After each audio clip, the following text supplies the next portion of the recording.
বিসমিল্লাহির রহমানির রহিম। সবাই কেমন আছো?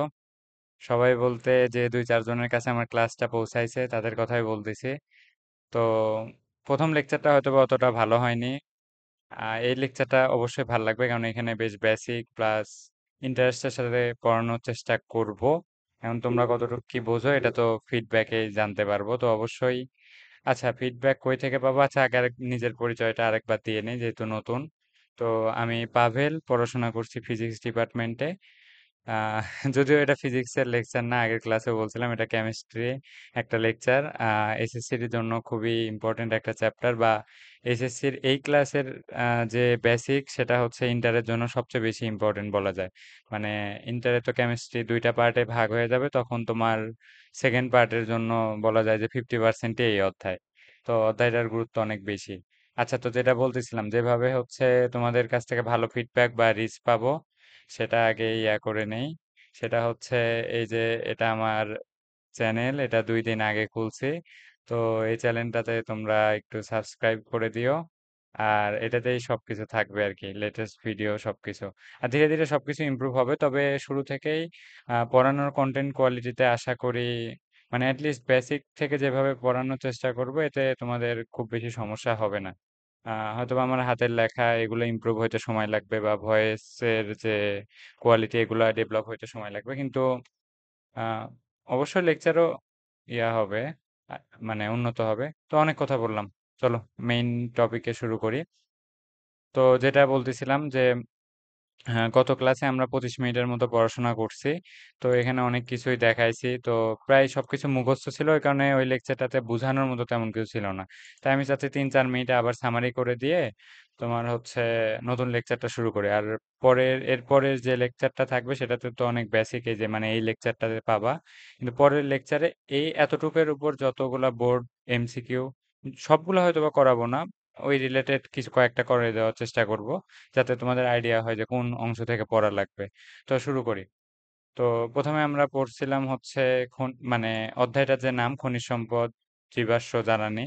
তো পৃথিবীর বয়স, তারপরে হচ্ছে বেসিক্যালি জীব দেহগুলা বছরের পর বছর ধরে চাপ, উচ্চ তাপমাত্রা, উচ্চ চাপ এগুলাতে ট্রান্সফর্ম হয়ে পেট্রোলিয়াম বা এই জাতীয় খনিজ সম্পদে পরিণত হয়েছে। তো প্রথমে অধ্যায়ের এই ভিউটাই দেওয়া হয়েছে। তো পেট্রোলিয়াম বা এগুলা হচ্ছে বেসিক্যালি জৈব যৌগ সূচনা বা জৈব যৌগই। তো এখানে হচ্ছে আমরা দেখছিলাম যে যে জীবাশ্ম জ্বালানি সেটার প্রসেসটা কি, যেটা বললাম উচ্চ চাপ উচ্চ তাপ। তো এগুলাই এখানে আমরা এগুলাই দেখছি আর কি। তো চলো আমরা নেক্সটে দেখি আসলে, যেখানে ওভারভিউ রিভিউ করা লাগবে সেগুলোতে যাচ্ছে। এই যে প্রাকৃতিক গ্যাস, এটা ছিল সবচেয়ে একটা ইম্পর্টেন্ট টপিক। তো প্রাকৃতিক গ্যাসে কোনটা কত পার্সেন্ট, এটা বারবার এমসিকিউ এ আসে। মিথেন ছিল 80%, ইথেন 7%, প্রোপেন 6%, পেন্টেন 3%, আইসোবিউটেন 4%। আচ্ছা, এইখানে অবশ্য একটা কথা বোঝানোর মতো আছে, আইসোবিউটেন কি। বাট আইসোবিউটেন কি এটা আগে, তার আগে জানা লাগবে তো বিউটেন কি। তো এগুলো আমরা আজকে অ্যালকেন পড়াবো, ইচ্ছা আছে। স্লাইডে আমি আগেই করে নিছি যে অ্যালকেন পর্যন্ত পড়াবো, তো তখনই চেষ্টা করতেছি ওইটা বোঝানো। আচ্ছা, তো আমরা যেটা পড়তেছিলাম যে তারপরে যে মানে আমরা মাটির গভীর থেকে হচ্ছে যে জীবাশ্ম জ্বালানিটা পাবো, এখন ওইটা তো মিক্স থাকে, মানে যেটাকে বলা হয় ভেজাল তেল। এই ভেজাল তেলটা হচ্ছে তোমার বিভিন্ন, মানে তেলটা বিভিন্ন ভাবে আমরা ব্যবহার করি, এবং সেটা তার তাপমাত্রার উপর বেসিস করে আমরা ইউজ করি। তো সেই জিনিসটার প্রসেস কিভাবে হয় আমি দেখাইছিলাম। তো তারপরেও আরেকবার বলে দিচ্ছি যে বেসিক্যালি হচ্ছে আমরা ওই অপরিশোধিত তেলটা নিলাম, তারপরে সেটা একটা চেম্বারে দিলাম, যে চেম্বারে অনেক হিট থাকবে। হিটের মাধ্যমে সেটা বাষ্পে পরিণত হবে, বাষ্প করে এই যে এই দিক দিয়ে একটা হচ্ছে তোমার, আচ্ছা আমি এটা রাবার দিয়ে ইরেজ করে দেই তাহলে বুঝতে পারবা, সুন্দর হবে জিনিসটা। আচ্ছা, যেটা বলতেছিলাম যে আমরা কি করতেছিলাম যে শুরুতে ওই তেলগুলো আমরা পাইছি, সেটা থেকে আমরা একটা চেম্বারে নিব যেখানে অনেক হিট, এই যে দেখো চিমনি সহ দেখা যাচ্ছে, মানে এদিক দিয়ে হিট, মানে হিটের জন্যই বেসিক্যালি বোঝাচ্ছে যে একটা কারখানাতে আমরা অনেক হিট দিচ্ছি। তো এই হিটের পরে এই হিট থেকে এটার মানে তখন স্ফুটনাঙ্কে যখন পৌঁছে যাবে তখন তো বাষ্পে পরিণত হবে। এই বাষ্পটা একটা চিমনিতে আমরা ধারণ করি। তো এই চিমনিতে যখন ধারণ করি এটাই হচ্ছে তোমার তখন বিভিন্ন সেকশনে ভাগ হয়। তো এই সেকশনগুলো খুবই ইম্পর্টেন্ট। আমার মনে রাখা ইম্পর্টেন্ট না, তোমাদের সবই মনে রাখা লাগবে, কারণ বিভিন্ন এটা এটা কার্বন সংখ্যার উপর বেসিস করে হয়, এটাও একটা ইম্পর্টেন্ট তথ্য। যে কার্বন সংখ্যা 1 থেকে 4 যেমন সেটা পেট্রোলিয়াম গ্যাস হয়, বাকি নিচের গুলা যেমন হচ্ছে তোমার গ্যাসোলিন, ন্যাপথলিন, এরকম বিভিন্ন। তো তোমরা এটা দেখে নিও, আর এটা মুখস্থ করা লাগবে কারণ এখান থেকে এমসিকিউ আসেই। তো সেখান থেকে আমরা চলে গেছিলাম যে হাইড্রোকার্বন কি জিনিস সেই বিষয়ে পড়াশোনা করছি। তো হাইড্রোকার্বন বেসিক্যালি হাইড্রোজেন আর কার্বন নিয়ে যে যৌগগুলা গঠন। তারপর আমরা কার্বনের ইলেকট্রন বিন্যাস দেখছি। তো কার্বনের ইলেকট্রন বিন্যাস দেখার পরে আমরা দেখছি যে মিথেন কেমন দেখতে হয়। তো মানে প্রাকৃতিক গ্যাসে যে 80% মিথেন ছিল সেই জিনিসটা একটু বলছিলাম। তো এগুলা তেমন ইম্পর্টেন্ট ছিল না। তারপরে আমরা একটা ইম্পর্টেন্ট বা ইন্টারেস্টিং জিনিস দেখছিলাম যে ইনঅর্গানিক মানে যে যৌগগুলো সেগুলো কিভাবে অর্গানিক হয়। একই সাথে আচ্ছা এইটা ছিল কি হচ্ছে ইম্পর্টেন্ট একটা জিনিস, ক্যাটিনেশন, মানে তোমার কার্বন একজন আরেকজনের সাথে বন্ড তৈরি করে একাধিক মানে যৌগ তৈরি করতে পারে। তো এই ধর্মটার কারণে আমরা হচ্ছে পৃথিবীতে সর্বাধিক জৈব যৌগ পাই। আচ্ছা, এখন আমার মনে হচ্ছে আমার লেকচারটা এখনো গোছানো ভালো মতো হচ্ছে না। তো বেসিক্যালি মানে হচ্ছে না বলতে আমি শান্তি পাচ্ছি না, কারণ গতদিন তো পড়াইছি এগুলো। এটা একবার যে আজকে প্রথম দেখতেছে তার পক্ষে বোঝা সম্ভব না। তো আমরা নতুন লেকচারে যখন মানে আজকের দিনে যে বেসিক লেকচার সেটাতে যখন যাব তখন তোমরা হচ্ছে বুঝতে পারবে। এটা বেসিক্যালি তাদেরই উপকারে আসবে যারা প্রথম ক্লাস দেখছে। তো তাদের জন্যই আর কি। তো তারপর আমি হাইড্রোকার্বন নিয়ে বুঝাইছি। তো প্রথম ক্লাসটা তোমরা দেখেই নিও, তাহলে তারপরে সামারি তো বললাম, এতে আশা করি ক্লাসটা মনে পড়ে গেছে যারা দেখছো তাদের কাছে।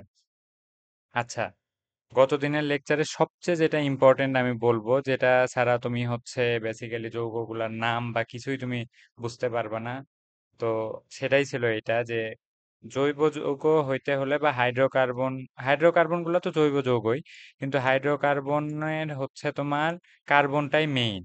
তো সেই কার্বন সংখ্যার উপর বেসিস করে ইউপ্যাক যে তোমার হচ্ছে প্রিফিক্স গুলা দিছে এগুলো মুখস্থ রাখা সবচেয়ে বেশি জরুরি। হুম। যেমন কার্বন সংখ্যা যদি 1 হয় তাহলে সেটা সেই জৈব যৌগটাকে আমরা মিথ নাম দিয়ে শুরু করব। এরপরে মিথেন হইতে পারে, মিথিন হইতে পারে, মিথাইন হইতে পারে, বা আরো এরকম আছে আর কি। আসলে ভুল বললাম, মিথিন হওয়া সম্ভব না। আচ্ছা, এই জিনিসটা খুবই ইন্টারেস্টিং লাগবে যখন আমি অ্যালকাইন বা অ্যালকিন পড়াবো তখন বুঝতে পারবা। আহ আচ্ছা, এটা বুঝাচ্ছি, একটু পরেই বুঝাচ্ছি, সমস্যা নাই। মানে এই কথাটা যারা জৈব যৌগর আইডিয়া আছে তারাই বুঝতে পারছে যে এখানে কি বোঝাতে চাচ্ছে। তো সমস্যা নাই, আমরা নেক্সটে পড়বো। মানে আমি জাস্ট সব বলতেছি আগে পড়ে আসছি বা পরে পড়বো এরকম না, মানে আমি সবই পড়াই দিব, তোমরা জাস্ট ধৈর্য ধরো। তো আসো মেইন লেকচারে আসি, যেখানে আমরা শেষ করছিলাম না, শেষ এখানে না, কোথায় জানি বাই বাই লিখছিলাম।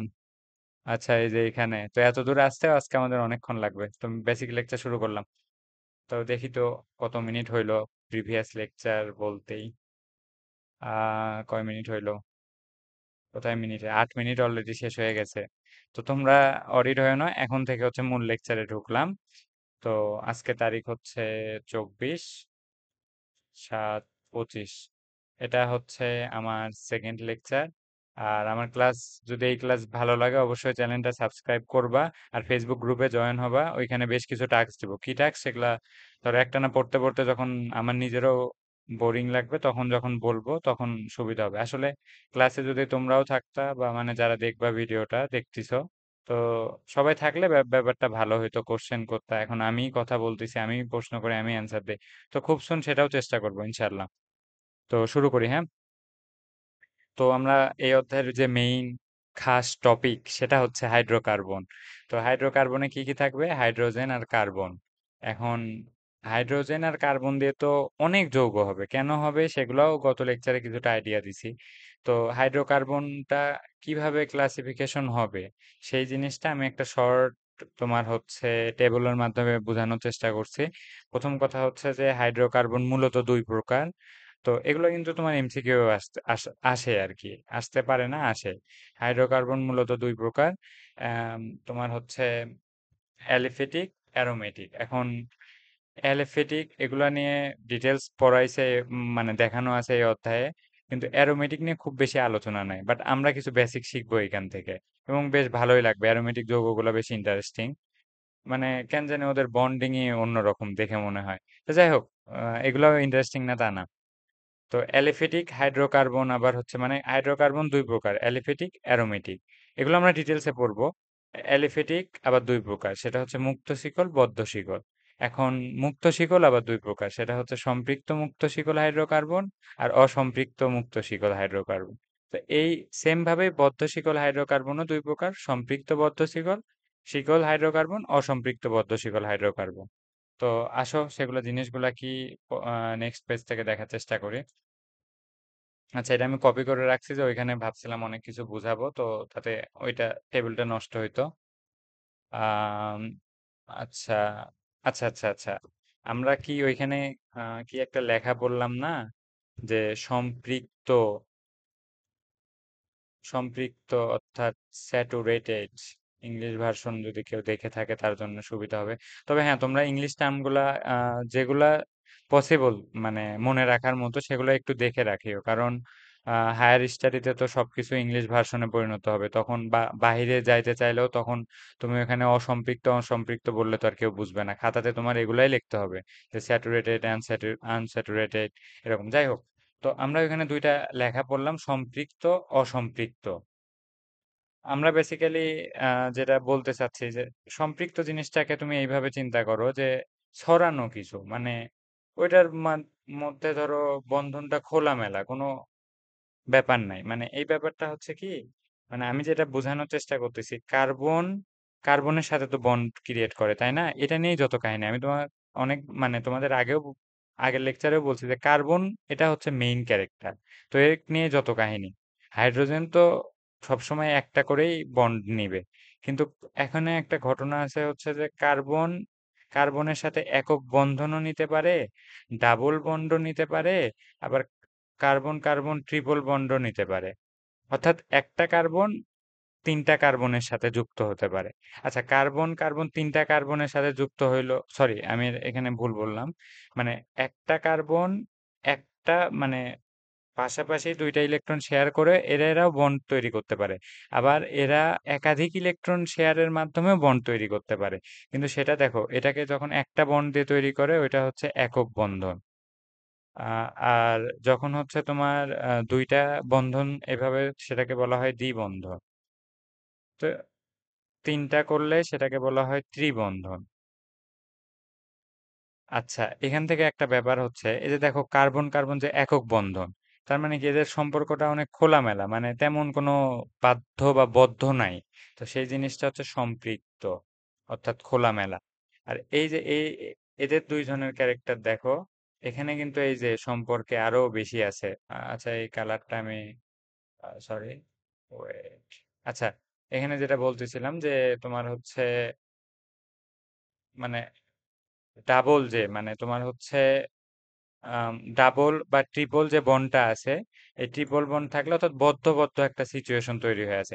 এই কার্বন কার্বন একক বা দ্বিবন্ধন, একক বন্ধন হইলে হচ্ছে সম্পৃক্ত, আর দ্বিবন্ধন আর ত্রিবন্ধন হইলে হচ্ছে অসম্পৃক্ত। তো ব্যাপারটা আমি আরেকবার একটু ছোট করে সামারাইজ করি, আমি হয়তো একটু বেখেয়ালি হয়ে গেছিলাম, সরি। কার্বন কার্বন একক বন্ধন হইলে সেটা হচ্ছে সম্পৃক্ত, আর কার্বন কার্বন যদি দুইটা বন্ড গঠন করে সেটা হচ্ছে অসম্পৃক্ত। তোমরা তো বুঝতেছো, নিজেরা লিখে নিও, আচ্ছা সময় কম, আমি এটাতে নতুন তো অভ্যস্ত না। সরি, এত ল্যাকিংস নিজের বলতেছি, তারপরেও দেখো, ক্লাস দেখো আর একটু দেখো, ভালো লাগবে আশা করি, মানে অনেক কিছু শেখানোর চেষ্টা করব আমি যতটুকু জানি। মানে মেইন মোটিভ হচ্ছে যে এই লেকচার গুলাতে বাকিরা হচ্ছে তোমার সিম্পলি পড়ে চলে যাবে, কিন্তু তুমি হচ্ছে টপিক গুলা তোমার মাথায় সবসময় ভাসবে, মানে তোমার চিত্র আকারে জিনিসগুলা ভিজুয়ালাইজ হবে। আমি যে জিনিসটা বোঝানোর চেষ্টা করতেছিলাম এই জিনিসটা এখানে আছে। দেখো কার্বন কার্বন তাদের মাধ্যমে, আচ্ছা কার্বনের হচ্ছে চারটা যে হাত থাকে, এটা আমি প্রিভিয়াস লেকচারে বুঝাইছি, তো এটা অবশ্যই দেখে আসবা। মানে ভ্যালেন্স শেল ইলেকট্রন এগুলা আমি প্রথম লেকচারে দেখাই দিছি। তো এইখানে সেম জিনিসটা দেখো, কার্বনের এক দুই তিন চার সব সব মানে এই ৪টা হাতে ওই যেকোনো কিছু নিতে পারে। তো এ একটা কার্বন আরেকটা কার্বনের সাথে কয়টা বন্ড দিয়ে যুক্ত হইছে? মানে ও কিন্তু আরো বন্ড দিতে পারত। সেটা আমরা নিচেরটাতেই দেখতেছি। মানে আমি এটাতে নাম্বারিং করি। এটা হচ্ছে ১, এটা হচ্ছে ২ নাম্বার কার্বন, এটা হচ্ছে ৩ নাম্বার কার্বন। তো ফার্স্ট কার্বনে আমরা কি দেখতেছি যে একটা কার্বন একটা বন্ড দিয়ে যুক্ত হয়েছে একটা হাইড্রোজেনের সাথে। আরেকটা জিনিস আবার মনে করাই দিই যে একটা বন্ড মানে কিন্তু দুইটা ইলেকট্রন। দুইটা ইলেকট্রনের একটা ইলেকট্রন ধরো আচ্ছা আমি অন্য কালার নেই। একটা হচ্ছে তোমার এই যে ধরো এখানে আগে দেই যে এই কার্বনের একটা ইলেকট্রন, আবার তোমার হচ্ছে এই যে এই কার্বনটাকে মার্কিং করি, এই কার্বনের একটা ইলেকট্রন মানে এই একটা বন্ড মানে এই দুইটা ইলেকট্রন। ব্যাপারটা আশা করি বুঝছো। তো এখন এটা হচ্ছে আমরা একক বন্ধন দেখলাম। তাহলে আমরা দ্বিবন্ধনের ক্ষেত্রে দেখি, মানে আমি যেটা এখানে লিখতেছিলাম মানে এ এ এ কিন্তু সম্পৃক্ত। তার মানে এরা যেহেতু একক বন্ধন গঠন করছে তার মানে এরা সম্পৃক্ত। আর এখানে দেখো এই কার্বনের ৪টা হাত, আমরা হাত আকারেই বলবো। তো একটা হাত, দুইটা হাত, এই যে ৩, ৪ নাম্বারিং করা সহ আছে। তো ৪টা হাতের ভিতর ২টা হাত দিয়ে এ হচ্ছে এই কার্বনকে ধরছে। সেম এই কার্বনও একে ২টা হাত দিয়ে ধরছে। অর্থাৎ এদের মাঝে সম্পর্কের বদ্ধতাটা বেশি। আর এই বদ্ধ জিনিসটাকেই বলা হচ্ছে অসম্পৃক্ত। বদ্ধ কথাটা আরো অন্যভাবে আমি জাস্ট বোঝানোর জন্য ইউজ করতেছি যে আনস্যাচুরেটেড একটা ব্যাপার। আর এই যে এই কার্বন দেখো কার্বনের কিন্তু ৪টা করে হাত আছে, এই কেসেও ৪টা হাত ছিল, এই কেসেও কিন্তু এর তিন তিনটা হাত আরেকটা কার্বন সেম ওর মতোই আহ মানে বন্ধন গঠন করছে। তো এই জিনিসটাও সেম অসম্পৃক্ত। আশা করি সম্পৃক্ত অসম্পৃক্ত ব্যাপারটা নিয়ে আর কোনো কনফিউশন নাই। এই যে দেখো প্রিভিয়াস পেজে আমরা যেটা পড়তেছিলাম যে হাইড্রোকার্বন দুই প্রকার, একটা হচ্ছে অ্যালিফেটিক হাইড্রোকার্বন আর একটা অ্যারোমেটিক হাইড্রোকার্বন। তো অ্যালিফেটিক হাইড্রোকার্বনের ক্ষেত্রে হচ্ছে এরাও দুই প্রকার, মুক্ত শিকল বদ্ধ শিকল। আবার মুক্ত শিকল হাইড্রোকার্বনটা হচ্ছে দুই প্রকার, সম্পৃক্ত অসম্পৃক্ত। আমি এগুলো সবই ডিটেলসে যাব এখন, কিন্তু আমি বেসিক্যালি বলতে চাচ্ছি যে একটা শব্দ বললাম সেটা যদি মাথার উপর দিয়ে ভাসে অ্যাটলিস্ট যেমন ধরো তোমার এই শব্দটা থেকে তো আমরা ইজিলি বুঝতেছি যে মুক্ত শিকল মানে হচ্ছে তোমার এই জিনিসটা মুক্ত থাকবে, আর বদ্ধ মানে এই জিনিসটা বদ্ধ হয়ে থাকবে। এটা নিয়ে আমাদের সমস্যা নেই, কিন্তু সম্পৃক্ত কথাটা কিন্তু মানে অতটা মানে আমাদের মনের ভিতর ভাসবে এরকম কোনো কথা না। তো মানে আমি যেটা বলতে চাচ্ছি যে ইন টোটাল আমরা এখন জানলাম যে সম্পৃক্ত অসম্পৃক্ত জিনিসটা কি, আর হাইড্রোকার্বন টোটাল কতভাবে ক্লাসিফিকেশন হইতে পারে। এই ক্লাসিফিকেশনটা তোমাদের মাথায় রাখা জরুরি। আচ্ছা, এ আরেকটা সবচেয়ে ইম্পর্টেন্ট যে ব্যাপার দেখো, আমি কার্বন কার্বন একক বন্ধন দ্বিবন্ধন ত্রিবন্ধন দেখাইছি। তো কার্বনের তো ভ্যালেন্সিয়াল ইলেকট্রন ৪টা, মানে ৪টা, সরি ৪টা ইলেকট্রনের সাথে মানে ও বন্ড মানে ৪টা ইলেকট্রন হলেও স্থিতিশীল হইতে পারে। তো আরেকটা কার্বনেরও তো ৪টা হাত আছে, তাই না? হাত বলতে আমি কিন্তু বারবার বোঝাচ্ছি যে বন্ড, যে বন্ডিংটাকে হাত বলতেছি। তো একটা কার্বনের, আচ্ছা আমরা নতুন পেজে যাই। আচ্ছা এই পেজটাই, এই পেজটা এরকমই থাক। আমি হচ্ছে এটা কপি করে নেই। তো এই পেজে আমরা সবকিছু মিশায়ে সুন্দরভাবে এই জিনিসটা বুঝি, এই চিত্রটা দরকার সেই কারণে আর কি। তো আশা করি সবাই বুঝতেছো, বোর হচ্ছ নাকি জানি না। তবে আমি বলবো যে এই লেকচারটা ধৈর্য ধরে দেখো, তারপরে বুঝতে পারবা যে অন্য বাকি ফ্রেন্ডদের চেয়ে তোমরা কোন দিক থেকে মানে এক্সট্রা ভাবে বেনিফিশিয়াল হচ্ছ। তো আমি যেটা বলতে চাচ্ছিলাম যে কার্বনের দরকার ৪টা ইলেকট্রন, তাই না?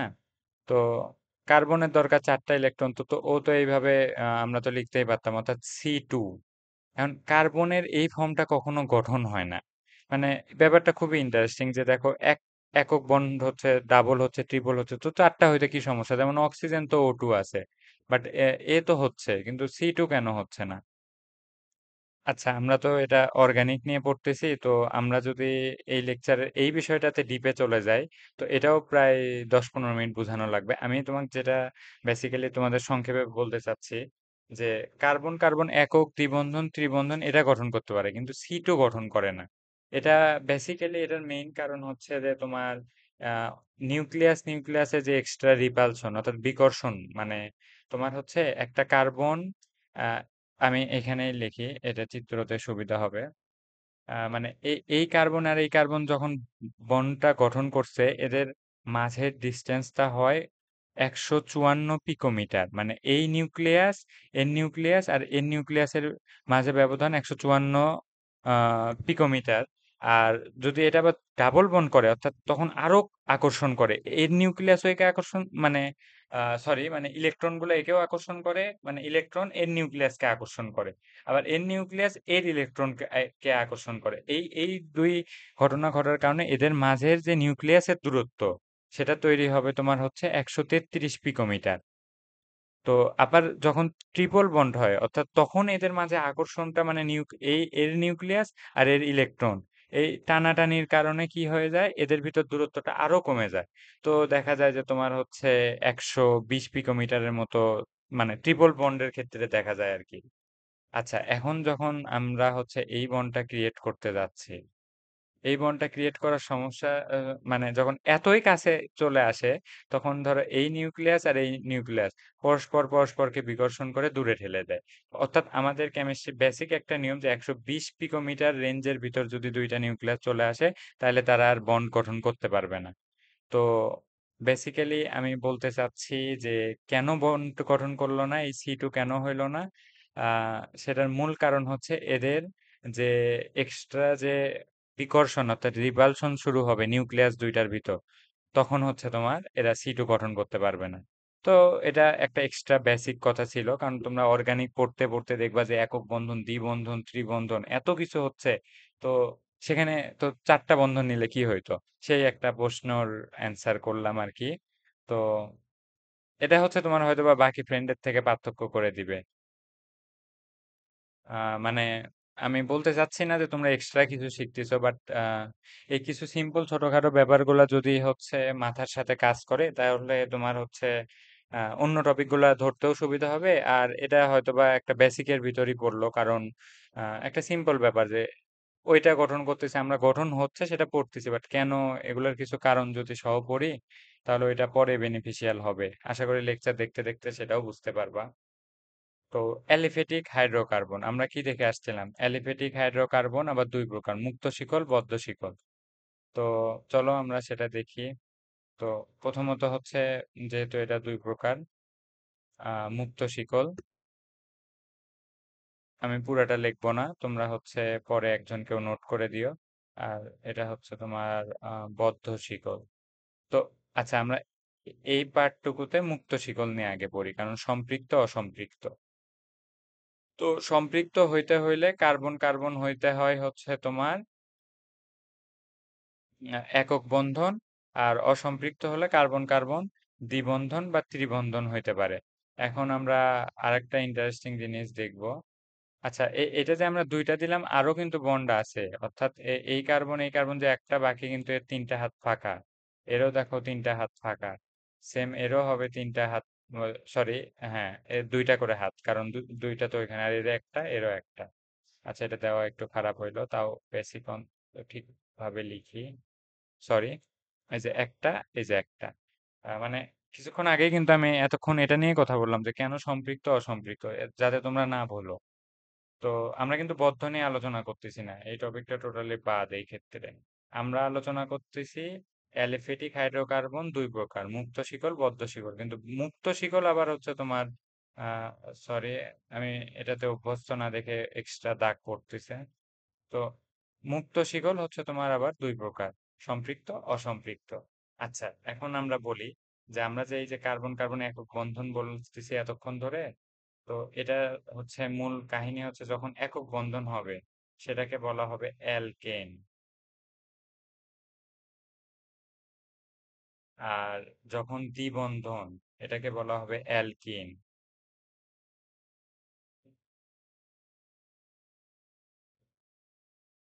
আর ত্রিবন্ধন হইলে সেটাকে বলা হবে অ্যালকাইন। তো আমরা কিন্তু জৈব যৌগতে ঢুকে গেছি, আশা করি এখন পর্যন্ত বোঝার কোনো সমস্যা নাই। একক বন্ধন হইলে হবে অ্যালকেন, এটা নিয়ে অন্তত কেউ চাপ নিও না এখন।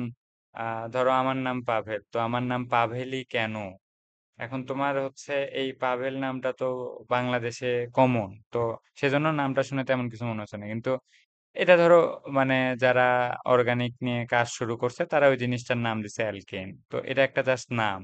মানে কার্বন কার্বনের ভিতরে আমরা যখন একক বন্ধন দেখবো সেই যৌগগুলা হবে অ্যালকেন, আর তারাই হচ্ছে সম্পৃক্ত। আর যাদের দ্বিবন্ধন দেখবো সেটা হচ্ছে অ্যালকিন, ত্রিবন্ধন দেখলে অ্যালকাইন। তো এটা হচ্ছে অ্যালিফেটিক নিয়ে। আচ্ছা, তো আমরা এখন কিছু উদাহরণও দেখার চেষ্টা করি নাকি? তো নেক্সটে যাই। আচ্ছা, এটা তো অনেক কিছু পড়ানোর আছে। আচ্ছা, পেজ নেই একটা। আমরা কি পড়লাম? এখন আমরা তাহলে মুক্ত শিকলে আছি, ঠিক আছে? মুক্ত শিকলে আছি মানে মুক্ত শিকল পড়াচ্ছি আর কি। মুক্ত শিকল। তো এখানে হচ্ছে তোমার আমরা সম্পৃক্তর একটু উদাহরণ দেখি। সম্পৃক্ত উম, আচ্ছা, মুক্ত শিকল কথাটা আগে ক্লিয়ার করি, যেহেতু এখন মুক্ত শিকলে ঢুকছি। মুক্ত শিকল হচ্ছে এমন যাদের হচ্ছে ধরো মানে কার্বন কার্বনের যে বন্ধনটা, এটা মানে কোনো বদ্ধ অবস্থায় নাই, অর্থাৎ এটা হচ্ছে একটা মুক্ত অবস্থা। মানে এটা আমি অন্য সেন্সে বোঝাচ্ছি, এটা হচ্ছে মুক্ত। তুমি হচ্ছে যখন একটা জিনিস এই রকম থাকবে, বা ধরে নাও যে তোমার হচ্ছে এই রকম হইলো, মানে এই জিনিসটাকে কি তুমি মুক্ত বলতে পারবা? এটা একটা ক্লোজ সারফেস না, মানে এই ক্লোজ সারফেসটা হচ্ছে এই যে বদ্ধ, এমনিই বোঝা যাচ্ছে এটা বদ্ধ। অর্থাৎ মুক্ত জিনিসগুলা কি হবে, কার্বন কার্বন যে বন্ডিং গুলা চলতে থাকবে এগুলো মুক্ত, মানে কোনো তোমার এক্সট্রা না। এখানে বদ্ধর ক্ষেত্রে কি হবে, যে কার্বন এইভাবে ধরবে, এইভাবে ধরবে, মানে এই করতে করতে বাকি হাত আমরা হাইড্রোজেন দিয়ে পূরণ করে দিব। আচ্ছা, এর কয়টা হাত হচ্ছে? দুইটা। এরও দুইটা, এরও দুইটা। এই যে এরা কিন্তু একে অপরে বদ্ধ করে দিছে, আর এরা দেখো খোলামেলা মানে চলতেইছে, এরকম একটা সিচুয়েশন। এই কারণে এরা হচ্ছে মুক্ত শিকলে। তো মুক্ত শিকল নিয়ে আমরা আরো ভালোভাবে এখন উদাহরণ সহ পড়ি। তো মুক্ত কথাটা আশা করি, মানে মুক্ত শিকল কথাটা ক্লিয়ার হয়েছে আশা করি। তো মুক্ত শিকলে পড়তেছিলাম, সেখানে হচ্ছে সম্পৃক্ত। আচ্ছা, এখান থেকে না, আমরা সুন্দর পেজে গিয়েই পড়ি। আচ্ছা, আমরা এইখানেই পড়বো, বুঝছো? এটা আমরা অন্যভাবে এটা কপি করে নেই। আমাকে একটু সময় দাও। আচ্ছা, ঠিক আছে, এখন আমরা এখানে যে কোনো কিছু করতে পারবো। তো এই যে মুক্ত শিকল না, আসো আমরা পড়ি এখন। মানে এখন মুক্ত শিকল, মুক্ত শিকলের ভিতর সম্পৃক্ত, এই সম্পৃক্ত মুক্ত শিকল হাইড্রোকার্বনের উদাহরণ হচ্ছে আচ্ছা, আমি তো এখনো তোমাদের নামকরণ বা এগুলো ধরো কিছুই বুঝতে হবে না। আমরা এইভাবে একটা যৌগ লিখলাম, মানে আমরা এতক্ষণে তো মিথেন শিখছি। এর কার্বনের হাতগুলা ফাঁকা না, অর্থাৎ এ কিন্তু একটা মুক্ত শিকল। অর্থাৎ এটা কিন্তু ক্লোজ না। হাইড্রোজেন এইভাবে ধরে তোমরা যদি ভাবো যে এই যে এই দিকতে ভাই এটাও তো একটা হয়ে গেল বদ্ধ, এরকম কিছু না কিন্তু। এটা মানে হাইড্রোজেনের হিসাব কাউন্ট হচ্ছে না, বা এটা আসলে বদ্ধ অবস্থাতেও নাই, টোটালি খোলামেলা, তো মুক্ত। তো এই মুক্তর আরো উদাহরণ ধরো, আমরা কিন্তু অলরেডি একটা ইম্পর্টেন্ট জিনিস দেখে আসছি, দুইটা কার্বন হলে কি হয়, মানে এই যে আমরা বাকি হাতগুলা সবসময় হাইড্রোজেন দিয়ে পূরণ করে দিব বোঝানোর ক্ষেত্রে, ঠিক আছে? আচ্ছা, এখন এটা কি, এটার নাম কি আমার জানা লাগবে না। কয়টা কার্বন আছে? দুইটা কার্বন। তাহলে এটা হচ্ছে যেহেতু দুইটা কার্বন আছে, তাহলে এটা হচ্ছে ইথ হবে। এখন এটা যেহেতু, মানে আমি বলতে চাচ্ছি এটার নাম ইথ, এখন ইথের পরে এর সাথে কি যুক্ত হবে সেটা আমি এখনো পড়াইনি, তো পরে আমরা শিখবো। তো এ হচ্ছে মুক্ত। এরকম যদি তিনটা কার্বন দাও, সেও মুক্তই থাকবে। দেখো, তিনটা কার্বন দিলে আবার একটা ইন্টারেস্টিং ঘটনা, তখন এই কার্বনে যেহেতু আরেকটা হাত দিয়ে ইয়ে করা লাগবে, এখানে হাইড্রোজেন ওখানে দুইটা। অর্থাৎ আচ্ছা, এই যৌগটা আমি খোলামেলা দেখে, যেহেতু তোমরা এখনো, আমি ধরে নিচ্ছি যে একদম নতুন স্টেজে। ও, লেকচার একটু হয়তো বা টানবো, কারণ প্রথমটা একটু বেসিক ভাবে ঢোকার চেষ্টা করতেছি লেকচারে। মানে আমি সেম জিনিসটাই কিন্তু লিখতেছি, তোমরা হাইড্রোজেন সহ দেখতে পারো। কার্বনের চারটা করে হাত জাস্ট পূরণ করতেছে, মানে এখানে আমি কি করছি, যে একটা কার্বন নিছি, এর চারটা করে হাত থাকবে, সব কার্বনই তো চারটা করে বন্ড ক্রিয়েট করবে।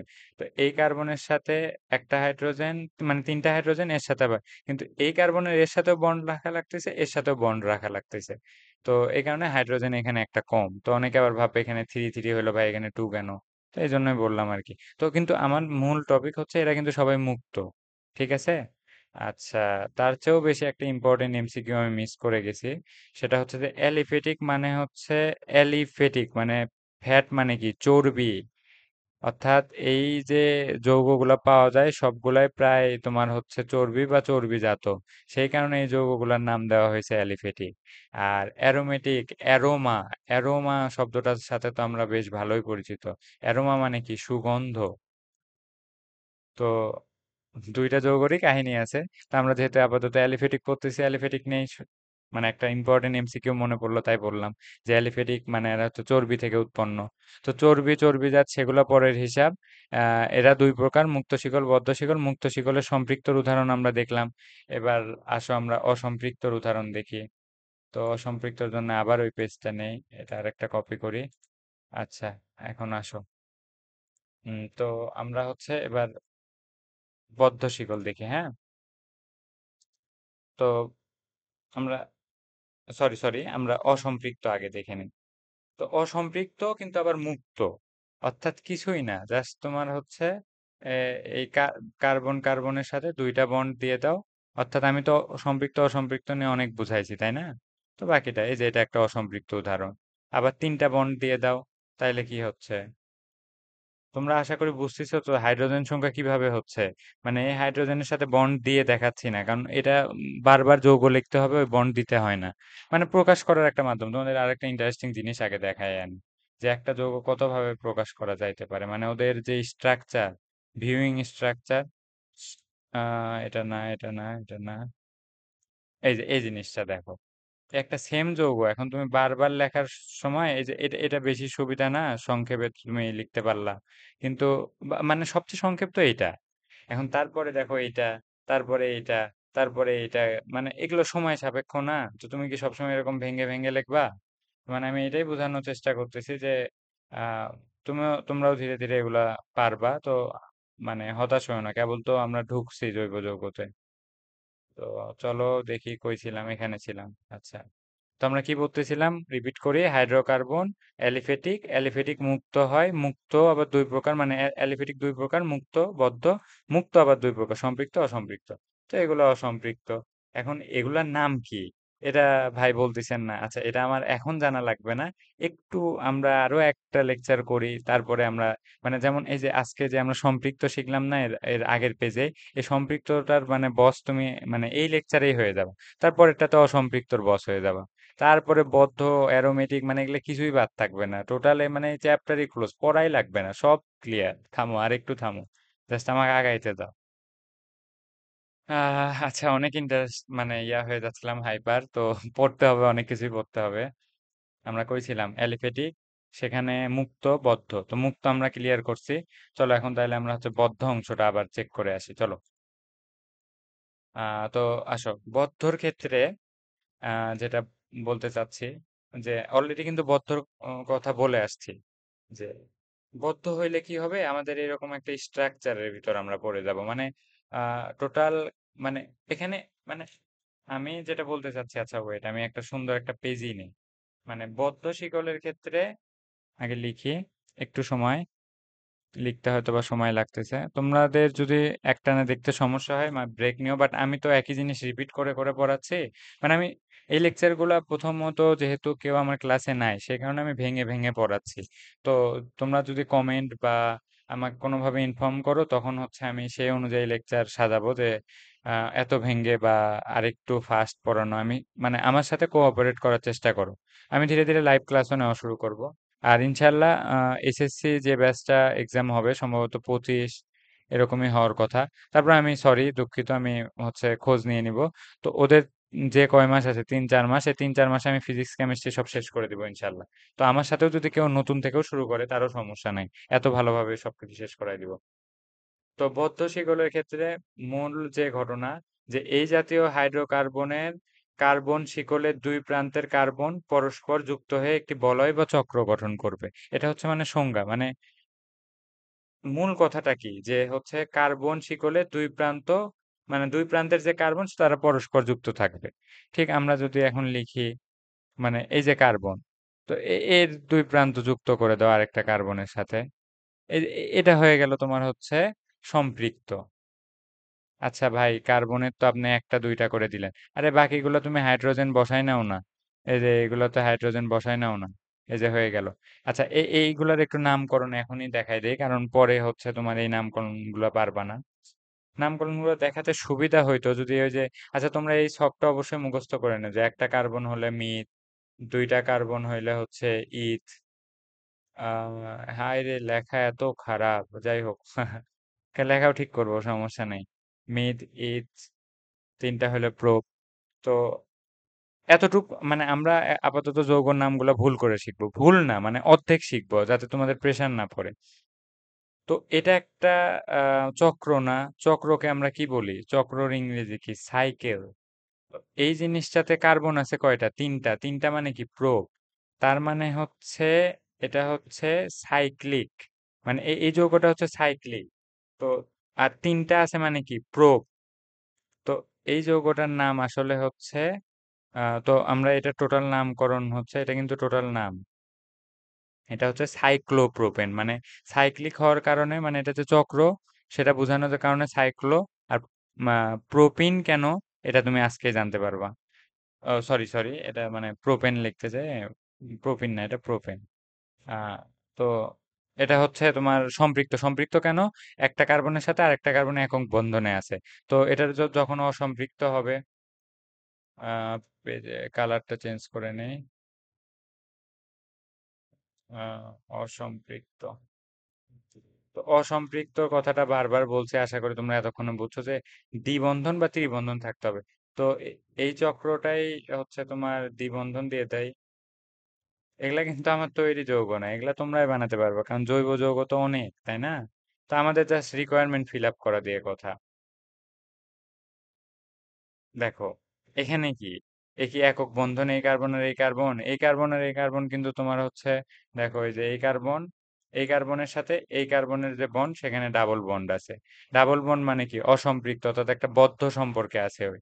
তার মানে অসম্পৃক্ত গুলো, আচ্ছা এটা কিন্তু তিনটা দিয়েও হবে, কিন্তু তিনটা, আচ্ছা তিনটার উদাহরণটা আপাতত দেয়া নাই বইয়ে। তো এক্সট্রা ভাবে, মানে আমি যেটা বলতে চাচ্ছি যে মানে এক্সট্রা প্রেসার গুলো নেওয়ার দরকার নেই। যে এক্সাম্পল গুলো আছে, যেমন সম্পৃক্তর ক্ষেত্রে আমার যতদূর মনে আছে যে চতুর্ভুজ ভাবেও হইতে পারে। চতুর্ভুজ কিছু না, তুমি তুমি আগে চতুর্ভুজ আঁকাই নাও তো একটু ফাঁকা দিয়ে, নিজে নিজে এগুলা বানাবা। একটা করে কার্বন বসায় দাও, দিলা। তাহলে এখন দেখো তো এই কার্বনের সাথে দুইটা হয়েছে না বন্ড, তো টু দিয়ে দাও, টু দিয়ে দাও।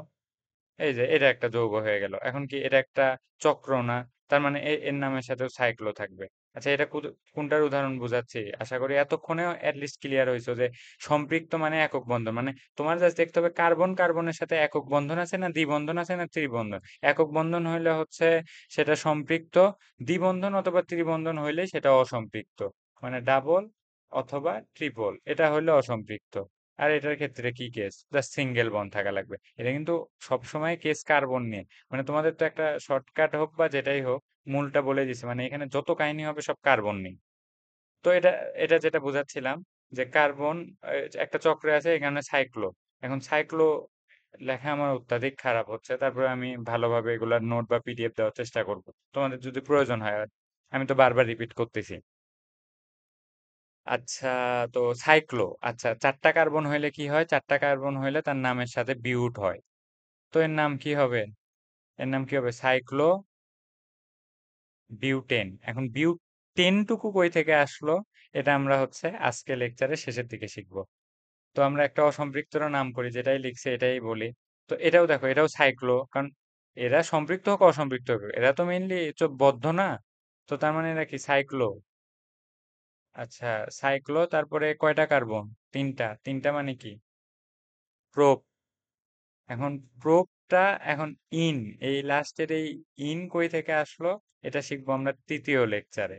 কিন্তু এটার নাম হচ্ছে সাইক্লোপ্রোপিন। তোমাদের এতটুকু বুঝলে হবে সাইক্লো কেন আসলো, প্রোপ কেন আসলো। এই দুইটা বুঝছো মানে হয়ে গেছে। এখন আমরা চলো নেক্সটে যাই। আমরা কি কি শেষ করলাম তাইলে? বেশ ভালো, অনেক কিছু মনে হচ্ছে শেষ করছি। আহ, আচ্ছা, আমরা হচ্ছে তোমার এই জিনিসটা শেষ করছি, এটা শেষ, এটা শেষ, এটা শেষ, মানে আমাদের মোটামুটি এগুলা সব শেষ হয়ে গেছে। তাহলে মানে আমাদের অ্যালিফেটিক হইলো মুক্ত বদ্ধ শেষ। এখন অ্যারোমেটিক, খুবই ইন্টারেস্টিং টপিক। অ্যারোমেটিক, কই লেখা অ্যারোমেটিক? অনেক কিছু তো পড়ছি। এই যে অ্যারোমেটিক, মানে হ্যাঁ আমরা এতক্ষণ যৌগ করতেছিলাম এইরকম টাইপের। এই যে দেখো আমি তোমাদের দেখাই যে এইরকম সিম্পল একটা কার্বন আছে, তার সাথে হাইড্রোজেন যুক্ত করে দিচ্ছি, বাস যৌগ শেষ। ধুর, এটা এত বাজেভাবে লিখতেছি কি বলবো নিজেকে। সুন্দর মতো লিখতেছি না এখন থেকে। ঠিক আছে, শুরু করি। কার্বন, মানে কার্বনের তো 4টা হাত। এগুলা বারবার দেখতে দেখতে তোমাদেরও অভ্যস্ত হচ্ছে, সুবিধা হচ্ছে। মানে আমিও শিখতেছি, তোমরাও শেখো, এই আর কি। তবে শিখবা, এটার ক্ষতি হবে না যে আরো প্রফেশনালদের কাছে পড়লে তো আরো ভালো হইতো। তোমরা পড়তে থাকো, লেকচারের পরে শেষ হইলে বুঝবা যে বাকিদের চেয়ে তোমাদের বেসিকে কতটা পার্থক্য আসছে। তো কার্বন আমরা এতক্ষণ এইরকম সিম্পল স্ট্রাকচার বলতেছিলাম, এখন দেখো স্ট্রাকচার গুলা চেঞ্জ হয়ে গেছে, তাই না? তো এটা এটাও যেটা, এটাও সেইটা, মানে একই জিনিস। এটা হচ্ছে বেনজিন। তো বেনজিন, আচ্ছা অ্যারোমেটিক নিয়ে বেসিক যে আলোচনাটা শেষ করি। যে তোমার হচ্ছে অ্যারোমা শব্দের অর্থ হচ্ছে সুগন্ধ।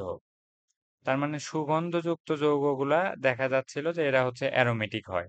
তো সেইটা থেকে এদের নামকরণ হচ্ছে অ্যারোমেট। আচ্ছা, ন্যাপথলিনের তো গন্ধ পাইছই, তো এটা দিয়ে মনে রাখতে পারো যে সুগন্ধ যুক্ত পাওয়া যাচ্ছিল, এই কারণে এরা অ্যারোমেটিক নামকরণ হয়েছে। আচ্ছা, এখন এদের যে বেসিক শর্ত, ওই যে আমরা তো ওইখানেও মানে পার্থক্য কি, অ্যালিফেটিক বদ্ধ শিকলের সাথে এর পার্থক্য কি? দেখো, বেনজিনের ক্ষেত্রে এরা হচ্ছে তোমার বদ্ধ শিকল, মানে এরাও বদ্ধ, দেখো এরা কিন্তু বদ্ধ আছে, বদ্ধ না, ওরাও ছিল বদ্ধ। কিন্তু মানে পার্থক্যটা মূল যেটা, এটা আমি আরো একটা স্টার দিয়েই লিখি। সেটা হচ্ছে যে মানে পর্যায়ক্রমে, লিখি আগে, পর্যায়ক্রমে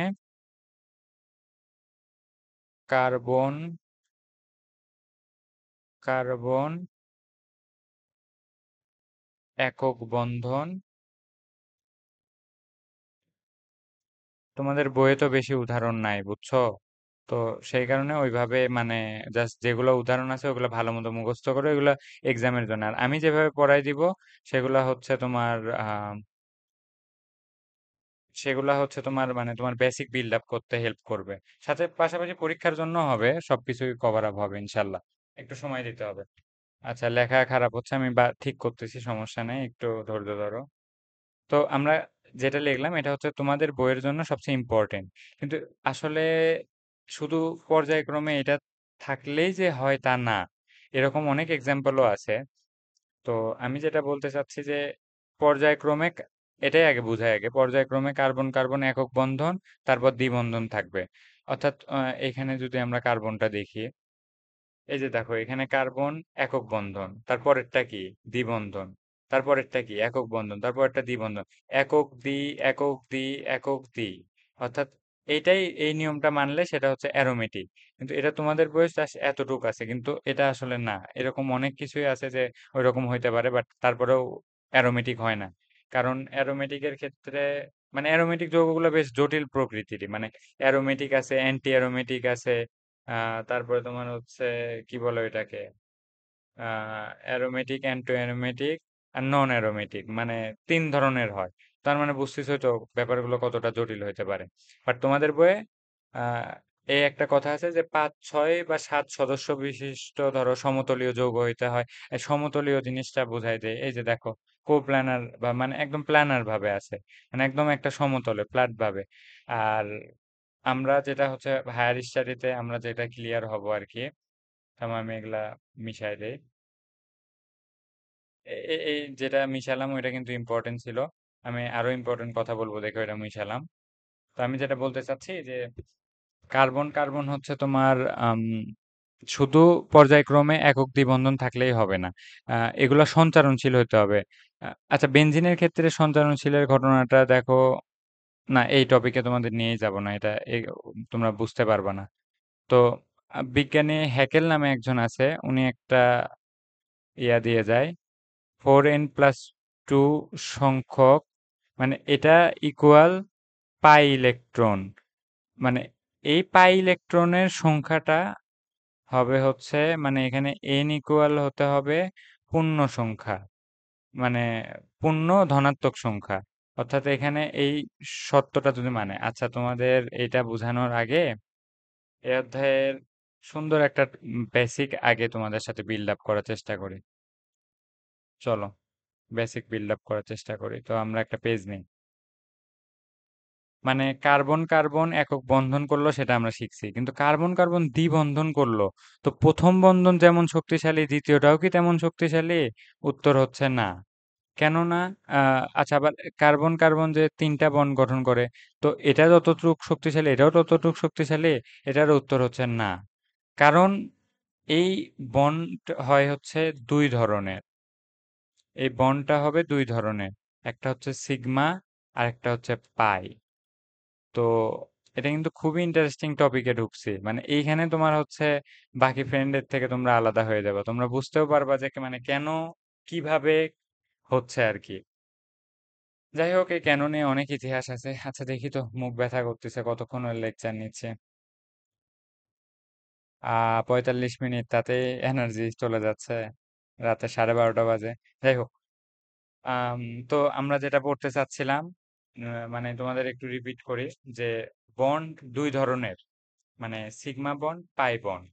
তো এই সিগমা আর পাই বন্ড নিয়ে আমরা হচ্ছে সবচেয়ে বেশি এখন, মানে এই টপিকটা যে মানে ইম্পর্টেন্ট, সেই সেই জিনিসটা তোমাদের বুঝাচ্ছি, থাম।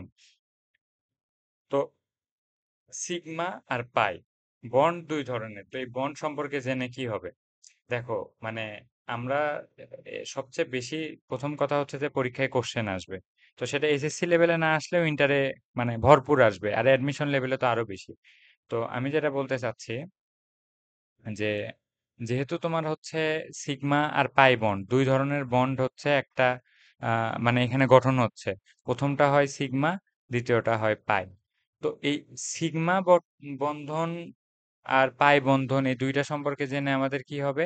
এদের সম্পর্কে যদি আমরা জানতে পারি তাহলে আমরা বুঝতে পারবো যে কোন, মানে আমাদের যে মলিকুল গুলা নিয়ে আমরা কাজ করব সেগুলা মানে কখন রিয়াকশন করে, কেন রিয়াকশন করে না, মানে এই উত্তরগুলো আমরা এটা থেকে পাবো বেসিক্যালি। তো সিগমা পাই বোঝার জন্য আমরা এখন, আচ্ছা এখন থেকে শুরু করবো, একদম গল্পের মতো করে সব বুঝাবো। এতক্ষণ লেকচার হচ্ছিল, মানে আমি লেকচারের ভিতরে নিজে রিয়েলাইজ করার চেষ্টা করতেছি যে সব জ্ঞানমূলক কথা বললে হয়তো বা হবে না, তো আমি চেষ্টা করি, চলো। মানে আমাদের টপিক হচ্ছে বেসিক্যালি বন্ড, সেইটা আবার হচ্ছে তোমার দুই প্রকার। আমি যেটা বলতেছিলাম যে সিগমা, এই এই বিষয়ে তোমাদের আগের অধ্যায়ে আছে কিনা আমার আইডিয়া নাই। তবে থাকুক না থাকুক, তোমরা এখন শোনো, নতুন ভাবে আইডিয়া কিছু পাবা আশা করি। হ্যাঁ, পাই, যারা নিজেরা রিসার্চ করো ওরা তো আমার চেয়ে ভালো জানতেই পারো, এটা অন্য ব্যাপার। তো আমরা চিন্তা করি যে দুইটা পেন্সিল আছে আমাদের কাছে, বা কলম ধরতে পারো, ধরো পেন্সিল। তো এটা হচ্ছে পেন্সিল। আচ্ছা, এটা কপি করে নেই তাহলে আমাদের জন্য সুবিধা হবে অনেক।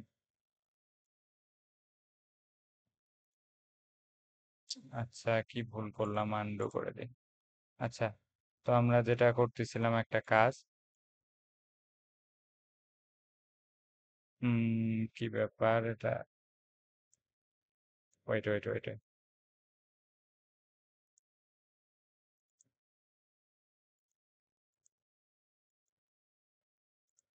আচ্ছা, এই টোটালটাই রিমুভ করে দিচ্ছি। আমার দুঃখিত এত সময় ওয়েস্ট করার জন্য। তো আমি আমি যেটা বলতেছিলাম যে আমাদের কাছে আছে হচ্ছে তোমার আহ দুইটা পেন, মানে পেন্সিল। তো আমি আরেকবার চেষ্টা করব, কারণ অনেকগুলো আমার পেন্সিল দরকার পড়বে। আচ্ছা, এটা হচ্ছে দুইটা পেন্সিল, এটা থেকে আরো কপি নেই, এটা একটু ঘুরায় নেই।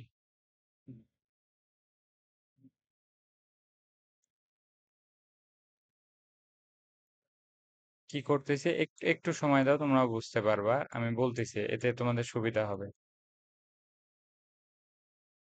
আচ্ছা, এটা হইলো, পেন্সিল গুলাও যে সুন্দর আঁকাইছি কি বলবো, এটার একটা কপি নেই। পরীক্ষার হলে এরকম সুযোগ হইলে খুবই ভালো হইতো, তাই না? আচ্ছা, আচ্ছা, এটা একটু ভুল হইলো, এটা এখানে না। আচ্ছা, আমি যেটা বলতে চাচ্ছি যে আমাদের কাছে আছে হচ্ছে তোমার দুইটা পেন্সিল, পেন্সিল ওয়ান, এর পেন্সিল আগে নিজেই সিলেক্ট করি। তো আমাদের কাছে আছে দুইটা pencil, pencil one, pencil two. তো আমরা যদি এদের মাঝে বন্ধন গঠন করতে চাই, তো কত ভাবে করো, মানে আমরা এই দুইটা পেন্সিলকে লাগাইতে চাই, মানে একসাথে রাখতে চাই। একসাথে রাখা যায় তো বন্ধন, তাই না? তো দুইটাকে যদি একসাথে রাখতে চাই, তাহলে কি, মানে কি কি উপায়ে রাখা সম্ভব? অ্যান্সার হচ্ছে অনেক কম্বিনেশনেই রাখা সম্ভব, তাই না? কিন্তু আমরা যে দুই কম্বিনেশনে ফোকাস করব, যে সেটা হচ্ছে মাথা মাথা, মানে আমরা যদি এটাকে হেড কল্পনা করি, এই অংশটুকু আমাদের হেড, আর এটা হচ্ছে এর সাইড, ঠিক আছে? তো সেম সেম এটার ক্ষেত্রেও এটা হচ্ছে হেড আর এটা হচ্ছে সাইড। হ্যাঁ, তো আমি যেটা বলতে চাচ্ছি যে আমরা এখানে দুই ধরনের বন্ধন নিয়ে কথা বলতেছি, তার মানে দুইটা ভাবে এরা জোড়া লাগবে। এটা হচ্ছে, দেখো, হেড হেড দুইজন জোড়া লেগে গেছে, অর্থাৎ আমরা ধরতে পারি এরা দুইটা মুরব্বি পেন্সিল, যাদের মাথা একসাথে হয়েছে, একটা বন্ধন গঠন করছে, হয়ে এরা ডিসিশন নিবে। ডিসিশন বলতে এদের বন্ধন শো করবে, সেটা হচ্ছে সিগমা বন্ড। এই সরি, সিগমা চিহ্নটা এটা ভুল হইলো, মানে সিগমা বেসিক্যালি এইরকম। আর এই যে দেখো, আরেকটা ওয়েতে সম্ভব, এদেরকে পাশাপাশি রেখেও বন্ধন গঠন, মানে দুইজন পাশাপাশি থাকবে আর কি। তো তাহলেও এদের বন্ধন সম্ভব। তো এই পাশাপাশি থাকলে সেটা গঠন হবে হচ্ছে পাই বন্ড। ঠিক আছে, এখন তুমি চিন্তা করো, এরা মাথা মাথা জোড়া লাগাইছে, মাথার উপর, মানে কোনো কিছু কি, মানে মাথায় সবচেয়ে বেশি পাওয়ারফুল না, যার মস্তিষ্ক তত ভালো। তো তার মানে কি, সিগমা বন্ডে কি হবে, স্ট্রং, মানে সিগমা মেল, শোনো না? তো মানে ধরে নাও যে এ এ হচ্ছে ধরো স্ট্রং বডি বিল্ডার। হ্যাঁ, এ হচ্ছে স্ট্রং বডি বিল্ডার। আর এ হচ্ছে বয়স্ক মানুষ, মানে বয়স্ক ছড়ি এদের, এদের বন্ডের যে এনার্জি। মানে আমরা কেন করতেছি সিগমা পাই সেটা একটু পরে ক্লিয়ার হবো, বাট মেইন এই বন্ধনটা জানে আমাদের উপকার কি, যে মানে আমি বেসিক্যালি বলতে চাচ্ছি যে হেড টু হেড এই বন্ডটাকে বলা হচ্ছে সিগমা, আর এটা হচ্ছে side to side, side to side, মানে এটা কিন্তু, মানে আমরা পেন্সিল দিয়ে ভাবতেছি কিন্তু, আচ্ছা সাইড টু সাইড হইলে সেটাকে আমরা কি বলবো, পাই বন্ড। পেন্সিলে এখনই উড়ে দিচ্ছি, থামো, গল্প কিন্তু শেষ, এখন আমরা রিয়েল টপিকে ঢুকতেছি। মানে যদি চিন্তা করি যে হচ্ছে পেন্সিল না এখন, পরমাণু তো আর পেন্সিল না, ওদের কি এস, আচ্ছা তোমরা অরবিটাল চেনো কি? মানে কোন অরবিটাল কেমন দেখতে? এস অরবিটাল হচ্ছে এরকম গোলাকার, পি অরবিটাল হচ্ছে এরকম ডাম্বেল শেপের, মানে আহ হ্যাঁ, ডাম্বেল শেপ, এই দুইটা হলেই হবে। তো আমি যেটা বলতে চাচ্ছি, যে পরমাণুর ক্ষেত্রে সিগমা বন্ড কখন কখন গঠন হবে, এই যে দেখো, যদি এই হেড হেড এইভাবে, মানে এস এস অরবিটাল, অর্থাৎ এস এস অরবিটাল যুক্ত হইলে সেটাকে বলা হয় সিগমা। তারপরে তোমার ধরো একটা এস অরবিটাল আর একটা পি অরবিটালকে ওভারল্যাপ করলে সেটা হবে সিগমা বন্ড। একটা পাই, এর মুখ প্লাস এর মুখ, এই দুইটা যুক্ত হইলে সেটা হবে সিগমা অথবা পাই। এখন কখন সিগমা কখন পাই হবে? আচ্ছা, তো এটা হচ্ছে, দেখো এটার রূপটা কি, মানে তোমাদের অলরেডি বুঝাতে পারছি কি না? কালারটা একটু চেঞ্জ করি। মানে এই যে এটা হচ্ছে একটা হাইড্রোজেনের, এইটা হচ্ছে আরেকটা হাইড্রোজেনের। ধরো হাইড্রোজেনের তো একটা করে, ওদের তো এস অরবিটাল থাকে শুধু, সেটা বুঝাচ্ছি। এদের এই বন্ধনটাকে কি বলবো, সিগমা। এখন এটা দেখো, এটা কিভাবে ওভারল্যাপ করবে, এটা ধরো হাইড্রোজেনের আর এটা যে কার্বন পরমাণু, এই যে এতটুক না, এটাই হচ্ছে ওই বন্ড। তো এটা কি সিগমা, এখান থেকে দেখলে বুঝবা। আচ্ছা, পাই পাই, এখন এই পাই পাই গুলা কিভাবে বন্ড ক্রিয়েট করে, দেখো হয় এইরকম হইতে পারে, এটা একটা নাও, আবার এইটার ভিতর আমরা আরেকটা দিয়ে দিই। তো এটা কি হইলো, এই যে মুখ মুখ জোড়া লাগছে না, তো এটাও হচ্ছে সিগমা। কিন্তু এটা কিন্তু এইভাবেও হইতে পারতো, এইভাবে আছে। এটা এগুলো কিন্তু সব পি অরবিটাল, তোমরা বুঝতেছো কি? এই যে এটা কিন্তু আমি লিখে রাখছি, এগুলো অরবিটাল, এটা অরবিটাল। মানে আমি জানি না আসলে বইয়ে তোমাদের কতটুক কি আছে, বাট এসপিডিএফ অরবিটাল এতটুক তো নাম শুনছো। আমাদের অরবিটাল পরমাণুর ক্ষেত্রে কয়টা কনসিডার করি, এসপি ডি এফ, ডিটা ভালো মতো লিখি। তো সেটার হচ্ছে এস দেখতে এরকম গোলাকার, আর পি দেখতে এরকম ডাম্বেল শেপে, তো যেখানে যেখানে ছিলাম। তো পি অরবিটালটা দেখো, এই যে এরকম। এখন এটার এই যে পাশাপাশি আছে না, এই যে বন্ধন গঠন করছে, এটাকে আমরা বলবো পাই বন্ড। আর এটাকে বলা হয় হচ্ছে উইক বন্ড। বুঝছো? বুঝছো আশা করি। তো আসলে সিগমা আর পাই নিয়ে আরো একটু বলি, কারণ তোমাদের মাথায় এই জিনিসটা থাকা লাগবে। আর এটা যে পরে কেমন কাজে লাগবে সেটা পরে বুঝবা। মানে আমার আমার এই এসএসসি তে হয়তো বা তোমাদের খুব কম কাজে লাগতে পারে, বাট এই বেসিকটা খুবই দরকার। দেখো, সিগমা বন্ড যদি গঠন হয়, তাহলে এদের ক্ষেত্রে যে জিনিসটা হয়, যে এদের ম্যাক্সিমাম ওভারল্যাপিং হয়। ওভারল্যাপিং মানে তো দেখলাই যে মানে একটা অরবিটাল আরেকটা অরবিটালের সাথে যুক্ত হচ্ছে, তো ম্যাক্সিমাম ওভারল্যাপ ওভারল্যাপিং হয়। তারপরে ধরো এদের যে বন্ড এনার্জি, মানে টোটাল বন্ড এনার্জি, এনার্জি বা স্ট্রেংথ যেটাই বলো, এটা বেশি বেশি। কিন্তু এদের যে বন্ডের যে লেন্থ, এটা হচ্ছে কম। কেন কম সেটা প্রিভিয়াস পেজে যায় দেখাচ্ছি। এটা হচ্ছে কম। আচ্ছা, এটা এখানে যা যা হয়েছে না, ঠিক এটার ইনভার্স। কেন ইনভার্স? বোঝাই যাচ্ছে যে এর ম্যাক্সিমাম ওভারল্যাপিং হবে না, মানে অত তো ওভারল্যাপই হয় না, মানে একে অপরের উপর যায়ই না। আহ, এটা শুনতে কেমন দেখাচ্ছে, যাই হোক। তো বন্ড এনার্জি এটা আবার ডাউন, মানে কম। আবার বন্ড লেন্থ এটা আবার বেশি। বন্ড লেন্থ কি? আচ্ছা, এখন চলো দেখি আমরা। এখানে দেখলেই বুঝবো। কি বললাম যে ওভারল্যাপিং হয়। এই যে দেখো তো, এরা একে অপরের উপর চলে গেছে না? এখান থেকে দেখলে বেশি সুবিধা হবে। মানে এরা এখানে যে সিগমা গঠন করছে, সিগমার ক্ষেত্রে দেখো তো একে অপরের উপর একদম মিশে গেছে দুইজন দুইজনের সাথে। আর যখন হচ্ছে আমরা এই পাই বন্ড, এটাকে তো আমরা পাই বন্ড বলতেছি। তো পাই বন্ড হইলে কি হয় দেখো তো। পাই বন্ড হইলে হচ্ছে একে অপরের উপর গেছে, অর্থাৎ যায়নি, ওভারল্যাপ হচ্ছে না। তাহলে এদের বন্ধন স্ট্রং হবে? অবশ্যই না। আচ্ছা, কিন্তু এদের দূরত্বটা কি অনেক বেশি না? তার মানে এদের দূরত্বটা বেশি। দেখো, এদের ডিস্টেন্স আর এদের দেখো, এদের তো ডিস্টেন্সই নাই, মানে একদম জোরাজুরি লাগে গেছে আর কি। তো এতক্ষণ যা পড়ালাম এটা মুখস্থ রাখা লাগবে না, বাট আন্ডারস্ট্যান্ডিং এর জন্য বললাম। আম, মানে সিগমা পায়ের জানার, আসলে এতক্ষণ যে পড়লাম, তো এই সিগমা পায়ের মূল যে উদ্দেশ্য, মানে সেইটা কি?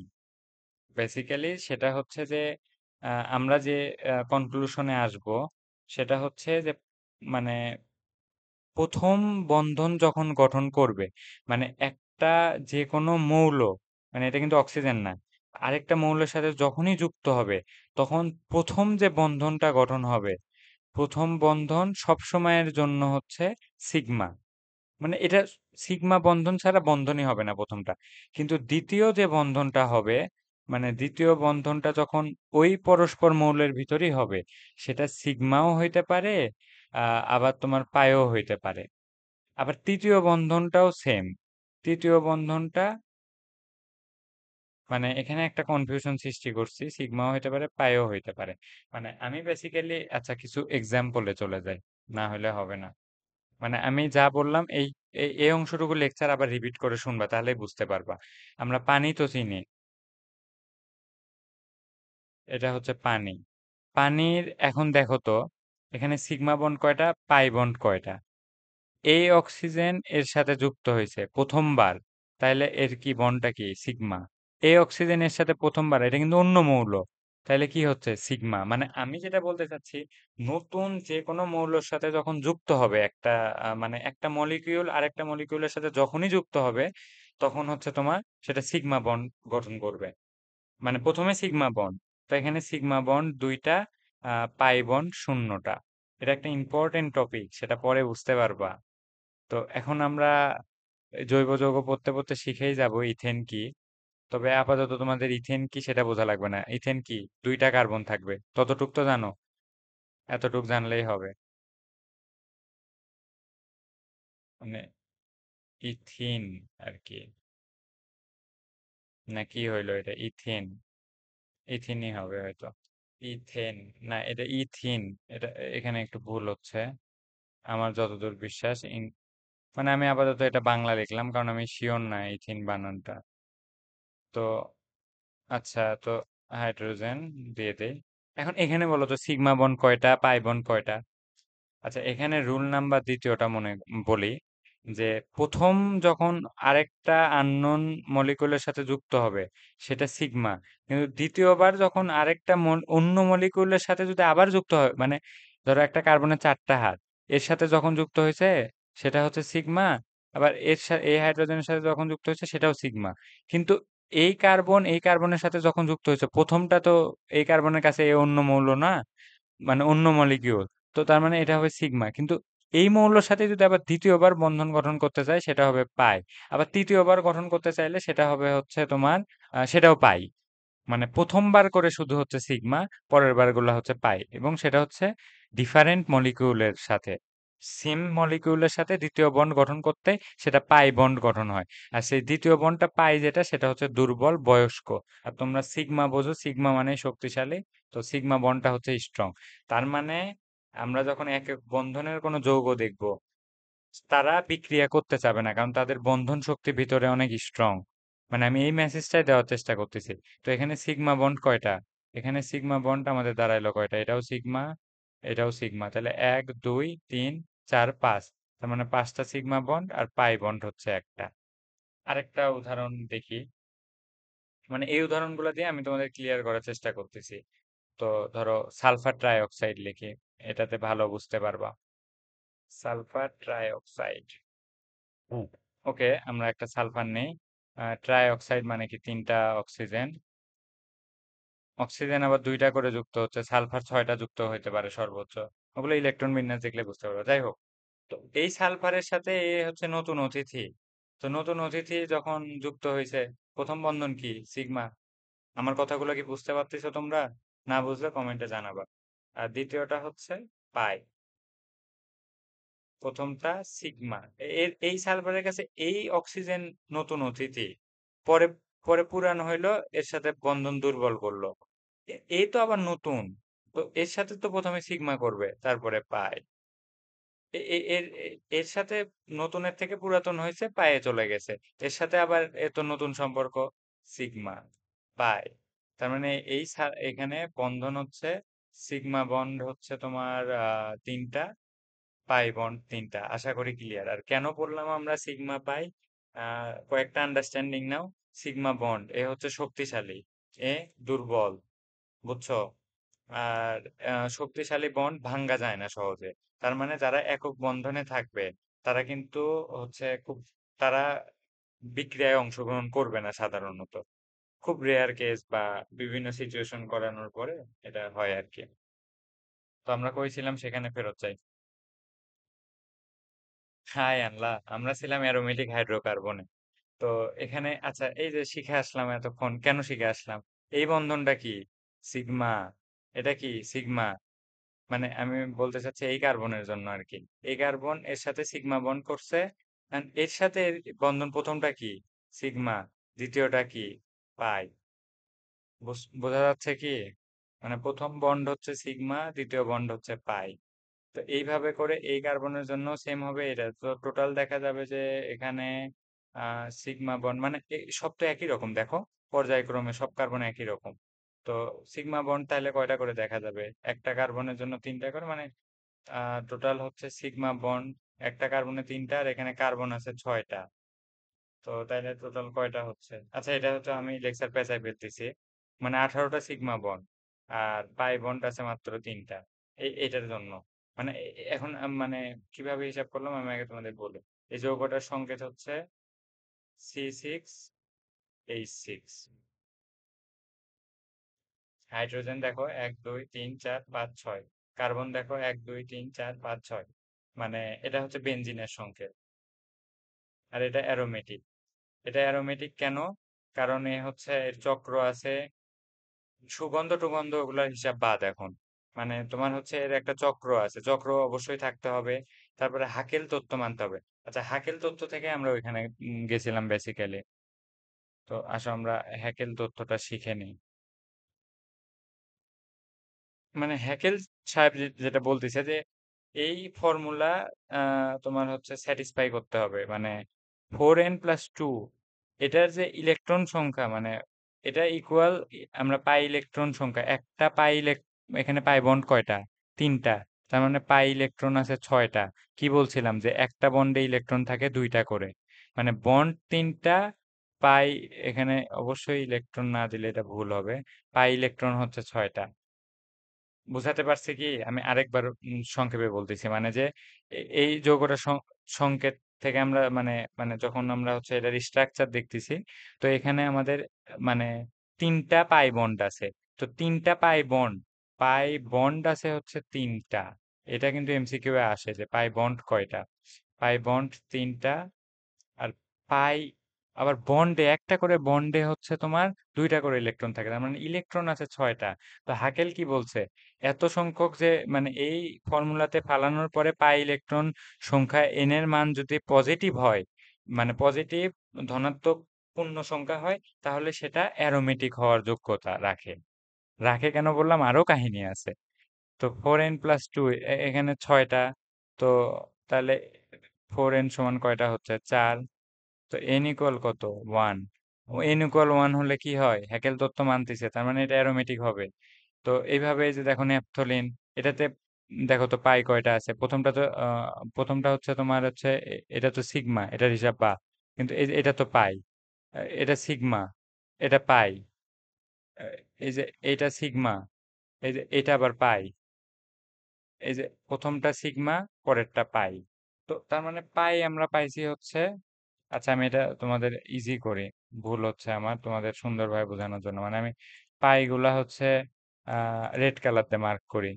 যে এই যে এটা হচ্ছে পাই, এটা একটা পাই, এটা একটা পাই, ধরো এটা একটা পাই, এটা একটা পাই, এটা একটা পাই, মানে আমি ভিতর বাইরে দিচ্ছি, মানে এটা তো জাস্ট আমরা খাতায় লিখছি, মানে বেসিক্যালি তো বন্ড তো আলাদাই, মানে এটা পাই বললেও যায়, এটা কিন্তু একটা সিগমা একটা পাই, মানে এটা বলাটা ম্যান্ডেটরি। তো এখানে 5টা লাল চিহ্ন পাইছি, তার মানে এদের ইয়া কত, তোমার হচ্ছে এদের পাই ইলেকট্রন কয়টা হবে, 10টা। তো আমরা এই 10টা বসাই না, এই সূত্রতে আরেকবার বসাই। 4n+2 equal 10। তাহলে n ইকুয়াল কত আসতেছে, দেখো মানে এটা 2 বিয়োগ হয়ে গেলে 8, আর n ইকুয়াল 2। 2 হইলে কি, হ্যাকেল তো মান। তোমরা তো ভাবতেছো তাহলে সবই মিলে যাবে।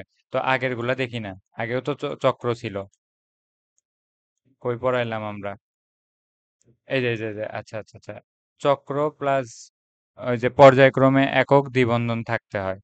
তো এই যে পাইছি একটা।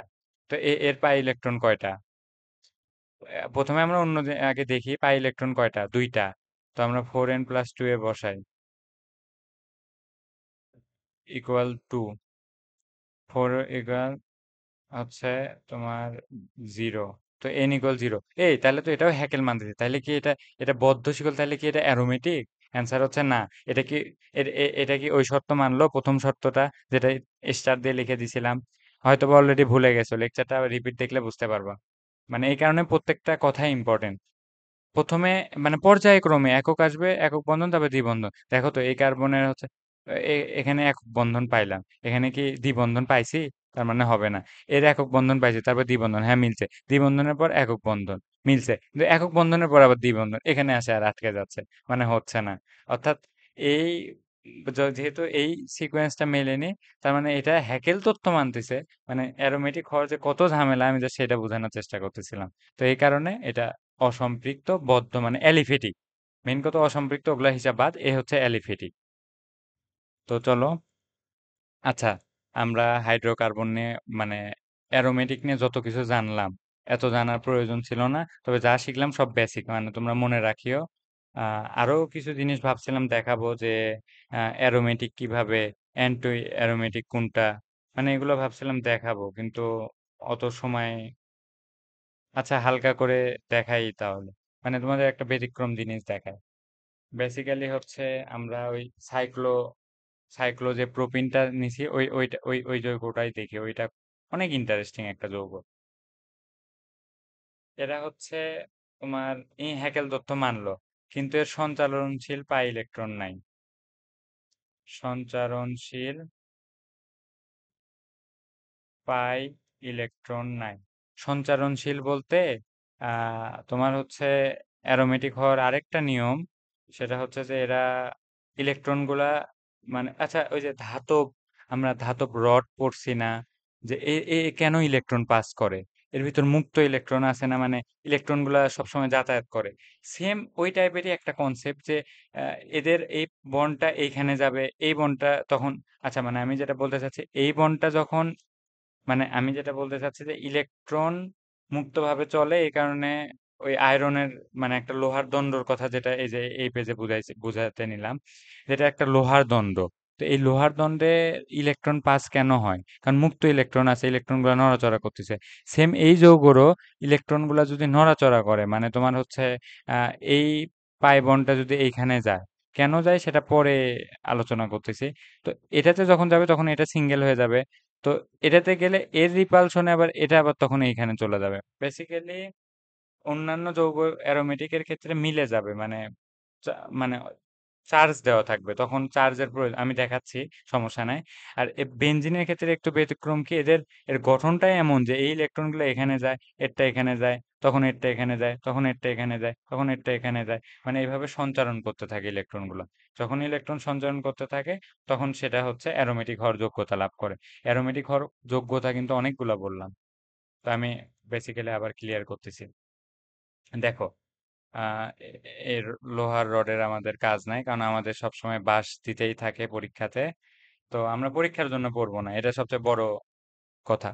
পড়বো, কিন্তু মানে আগে শিখবো, তারপরে পরীক্ষার জন্য পড়বো। আগেই পরীক্ষার জন্য পড়বো, পরে শিখবো, এটা জীবনেও হয়ে উঠবে না। তো ঠিক আছে, আমি যেটা বলতেছিলাম যে অ্যারোমেটিক হওয়ার শর্ত কি। সুগন্ধর হিসাব বাদ দাও, প্রথমে একক বন্ধন থাকবে, তারপর পর্যায়ক্রমে, মানে পর্যায়ে, তারপরে আবার দ্বিবন্ধন থাকবে, এটা একটা শর্ত। তারপরে কি হয়েছে, হ্যাকেল তথ্য মানা লাগবে। হ্যাকেল তথ্য কি, এই যে যে পাই ইলেকট্রন, এটা আবার কি হবে, মানে পাই ইলেকট্রন সংখ্যা সেটা আবার n ইকুয়াল 0 1 2 3 4 এরকম হওয়া লাগবে। আচ্ছা, তারপরে আবার কি, এই ইলেকট্রন গুলা সঞ্চারণশীল হতে হবে, অর্থাৎ ইলেকট্রন গুলা মানে ডান্স না, মানে একটা থেকে আরেকটা, আরেকটা থেকে আরেকটা, এইভাবে। তো তিনটা শর্ত মানলে এটা হয়ে যায়। তো তোমার হচ্ছে, আমরা এটা দেখতেছিলাম যে এর নাম হচ্ছে সাইক্লোপ্রোপিন, যেটা আমরা আগে দেখে আসছি। লেকচারটা কি আমি আরেকটা লেকচার নিব না, আমি এটা শেষ করব, টানে শেষ করব, যেভাবেই হোক। কারণ তোমাদের অনেক বেসিক পড়াচ্ছে, এটা থেকে অটোমেটিক তোমাদের ভিতরে চলে আসবে।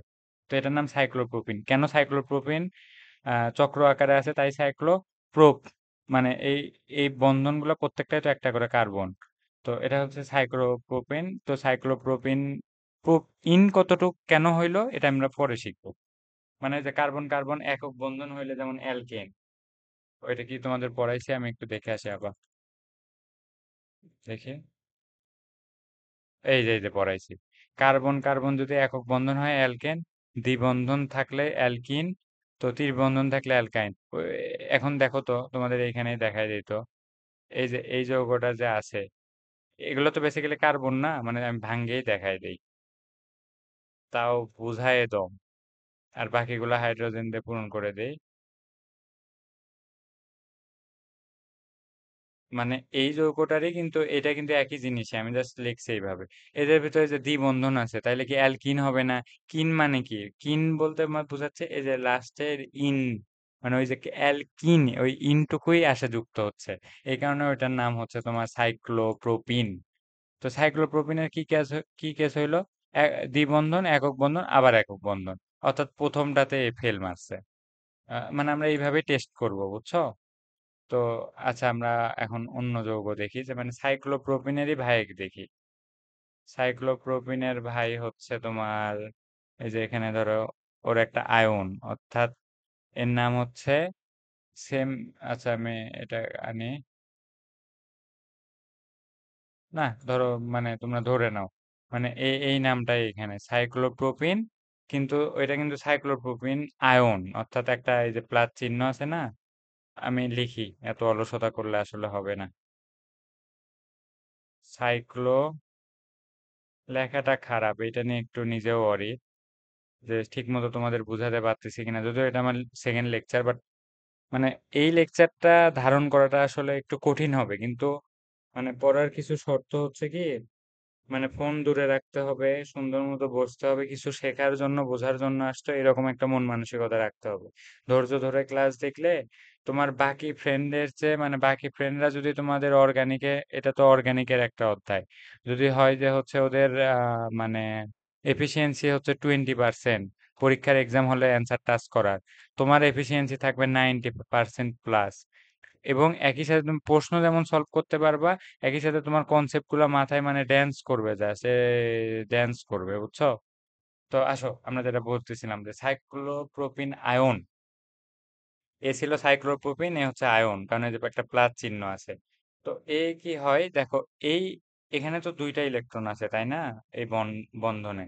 তো এইখানে যে এই যে ঘাটতি, এই ঘাটতিটা পূরণের জন্য এই ইলেকট্রন গুলো এখানে যায়, তখন আবার এইখানে একটা ঘাটতি তৈরি হবে। অর্থাৎ আমি বলতে চাচ্ছি এর পরবর্তী রূপটা হচ্ছে, কালার চেঞ্জ করি আগে, মানে ওইখানে যে ঘাটতি তৈরি হয়েছে, এই ঘাটতির কারণে ওই যে ওই ইলেকট্রনটা, মানে এই ইলেকট্রনটা এখান থেকে এখানে গেছে, তো গেলে এই ঘাটতি পূরণ হয়।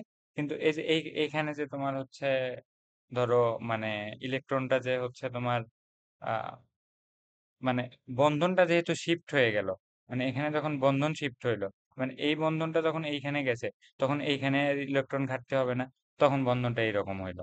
তার মানে এটা যখন এইরকম হইলো, মানে এই অংশ, ভিতরের অংশটুকু মুছে দেই তাহলে বুঝতে সুবিধা হবে। ওয়েট, তো আমি যেটা বলতে চাচ্ছিলাম যে মানে আহ মানে এখানে দেখো এই ইলেকট্রনটা এইখানে গেছে, মানে এ প্রথম থেকে আয়নিত একটা যৌগ নিয়েছি আমরা, এর ইলেকট্রনটা যখন এইখানে গেছে, তখন তখন হচ্ছে, তখন এর তো বন্ধন, মানে ইলেকট্রনের ঘাটতি পূর্ণ হলো, তখন এখানে তো বন্ধনটা মানে ইলেকট্রন আধিক্য হইলো না, একটা দিয়ে পূর্ণ করে দিছে, আবার একটা ইলেকট্রন এক্সট্রাও গেছে, তখন তো এরাও দ্বিবন্ধন গঠন করে ফেলছে। কিন্তু এখান থেকে যে চলে গেল, এর একটা ঘাটতি হইলো না, একই যৌগই কিন্তু। তো এইভাবে যখন এই জিনিসটা যখন আবার ধরো হচ্ছে, সরি, এখানে যে দুইটা ইলেকট্রন, মানে দেখাই আমি, উম যেটা বলতে চাচ্ছি, যে এই বন্ধনেও তো তোমার হচ্ছে দুইটা ইলেকট্রন আছে তাই না, এ আবার এইখানে যাবে, এর যখন ঘাটতি পূর্ণ হবে তখন এইখানে প্লাস হয়ে যাবে, মানে সেম এই চক্র আকারে এই যৌগটা চলতেই থাকবে। তার মানে কি, পর্যায়ক্রমে একবার একক বন্ধন থাকতেছে, একবার দ্বিবন্ধন, প্রথম শর্ত পূরণ করলো। এখন আসো হ্যাকেল তত্ত্ব মানে কিনা, 4n+2, এটা সমান কত? এটা সমান হচ্ছে তোমার একটা, যেহেতু পাই বন্ড, তার মানে দুইটা ইলেকট্রন, তার মানে n=0। আমি কি বলছিলাম, 0 1 2 এগুলা হলেই হবে। তো এটা মিলছে, এটাও মিলে গেল, এই ধাপে পার করলো। আর ইলেকট্রন কি, মুভ করা লাগবে না, সঞ্চারণ করা লাগবে না, এখানে যে সঞ্চারণ করতেছে, তার মানে এই বদ্ধ তোমার হচ্ছে, সরি, অ্যালিফেটিক এই যৌগটা অ্যারোমেটিক না, কিন্তু এর আবার যে আয়ন, সে আবার অ্যারোমেটিক। কি ইন্টারেস্টিং ব্যাপার না?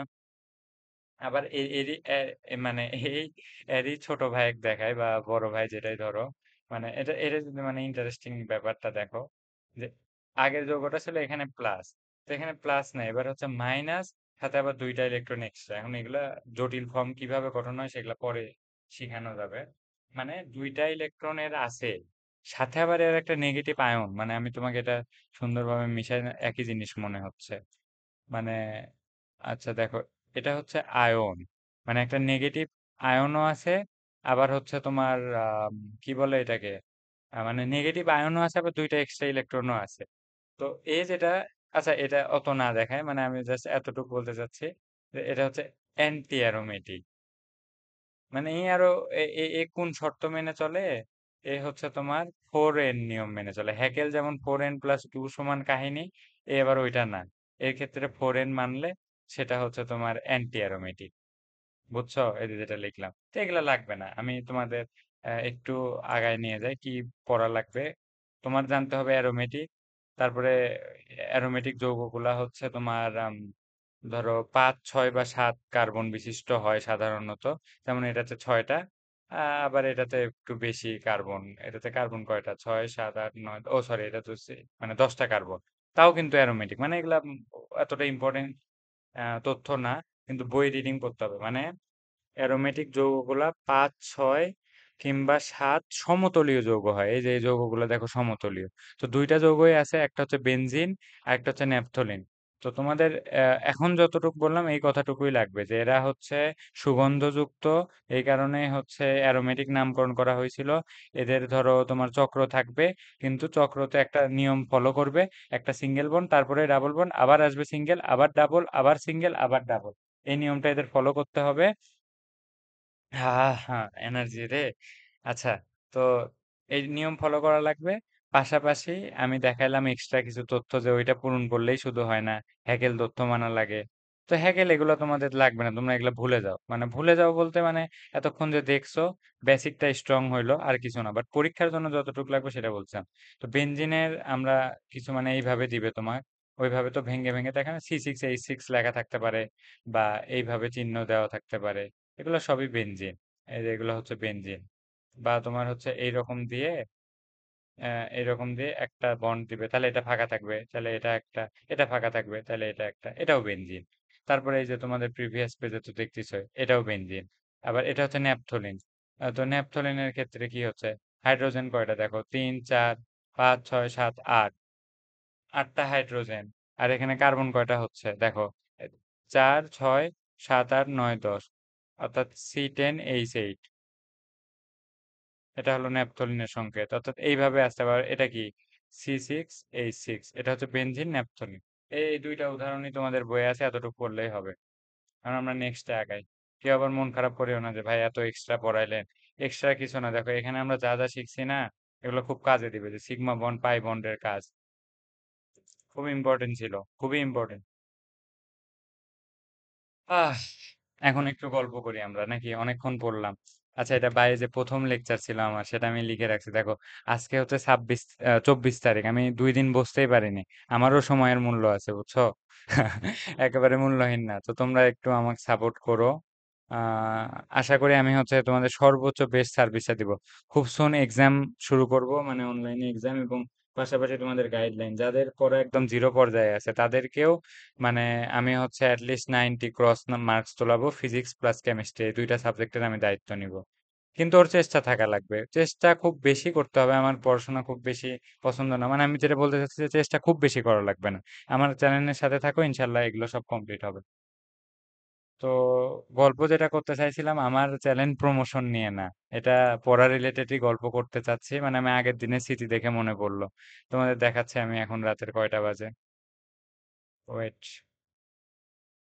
এখন বাজে 1টা 5। রেকর্ডিং চলে কতক্ষণ, 1 ঘন্টা 21 মিনিট। আচ্ছা, এই ক্লাসটা তোমার আমি এখনই আবার শুরু করতেছি। ধরো এই ক্লাসের পার্ট 2 আর কি, কারণ এত বড় ভিডিও আপলোড করতে একটু সময় লাগবে। আমি নতুন করে আবার শুরু করতেছি এখনই, দেখো তোমরা টাইমও